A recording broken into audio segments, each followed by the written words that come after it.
Hey everyone, this is Jammer from Jammer's Wrestling Magazine Collection on Facebook. You probably follow the page if you're seeing this video right now because that's probably where I'm going to be posting it once I post it on YouTube. I'm going to try this out for the first time. I'm going to do a YouTube video. I got the idea from a friend of mine who does these a lot, and he's really good at them. And I will plug his channel as well, because he does great work with wrestling magazines and showing the past history of them.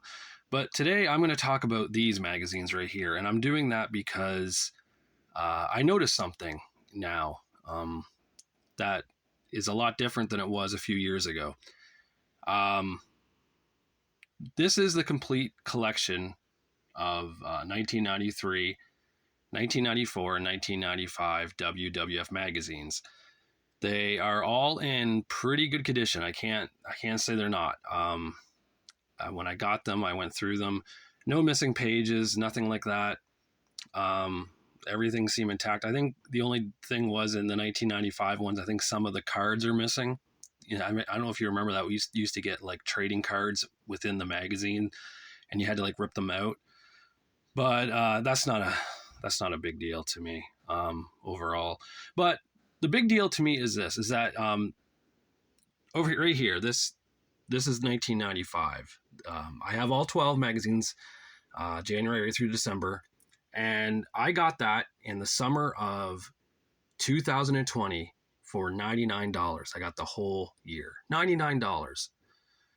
Plus shipping because it was eBay, but I think maybe it came up to like 130 at the most. And this was before the taxes were on eBay because I'm from Canada, so now they put a tax on there, but that was before that. So I think it was around 130, which I thought was pretty decent at the time. I mean, I got the whole set. These now, 94 and 93, I got them, I want to say a year later.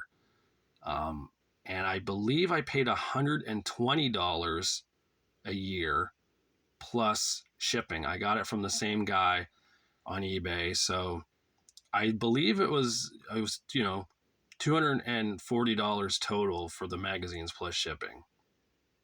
And I thought that was kind of, high, I guess. I mean, it was higher than the 95 one I got the year before, but I was like, well, I want to get these sets. I'm a big fan of the WWF New Generation era for some reason. I just love it. I love that. I love everything from when Bret Hart won the title in October of 92 all the way to when Bret lost the title for the final time at Survivor Series 97. To me, that was the end of the New Generation era because, Bret was gone. Bret was the New Generation.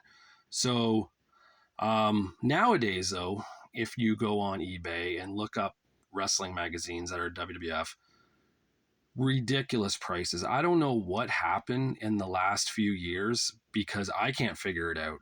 I've talked to my friend about it. He doesn't understand it. Why these magazines all of a sudden are going up in price the way they are is really just, I don't know, mind-boggling, I guess. I know COVID probably had a little bit to do with it because people were going through their collections and maybe selling stuff or perhaps buying stuff because they were bored. And when they did that, I guess the supply and demand went up like everything usually does in situations like that. And so the prices became higher. I can honestly say I'm very happy I have these now. I don't think there's a way. I really don't. I don't think there's a way I could go out there and try collecting these now. I own everything from December 92. That's right here. I got that one. And like I said, 93, 94, 95. And over here, I have 96 and 97. And I have the first four issues of 98 as well. Because that kind of takes you... These magazines, don't forget, are just because they're dated a certain month doesn't mean they're technically talking about that month when something happened. They're usually a few months off So, like for example, right here, December '92, it says Bret Hart, new WWF champion. So he technically did win it in October. They're just a few months behind, I guess. When I don't know how they do. It's really, really strange. Anyways, uh, all I know is that there's just no way I could go through now and try to get the magazines, and not just that. Like I'm talking like I have, you know, right there. That's one shelf, and that's not even the Pro Wrestling Illustrated stuff. That's I believe Sports Review Wrestling on the left and Wrestle America underneath it, because it kind of goes with that. And over here is just like the wrestling superstars, and up here WCW magazine, and those wrestling 83, 84, 85s, and all those. And even those are really pricey now, the after mags. I mean, I look on eBay now, and I'm still not done my collection for those. I still need to get a few left. But over here, as you can see, all these are as the comic book style ones here. They made them smaller. And one day I'll actually go around here and show you everything, but right now it's not really ready for that. But I just really wanted to talk mainly about this. If anyone knows why these magazines all of a sudden have become a lot more money than they were 3 years ago, I would love to hear it. I have a feeling if I wanted to sell them, I could probably make really good money, make more money than what I put into it for buying them. But I don't have any intentions of doing that. I'm glad I have them. I'm glad I got them when I got them. I would definitely not want to go on eBay right now and try to look these up and try to buy them. I'm seeing like $25 a magazine now, whereas 3 years ago they were maybe $10 to $15 a magazine.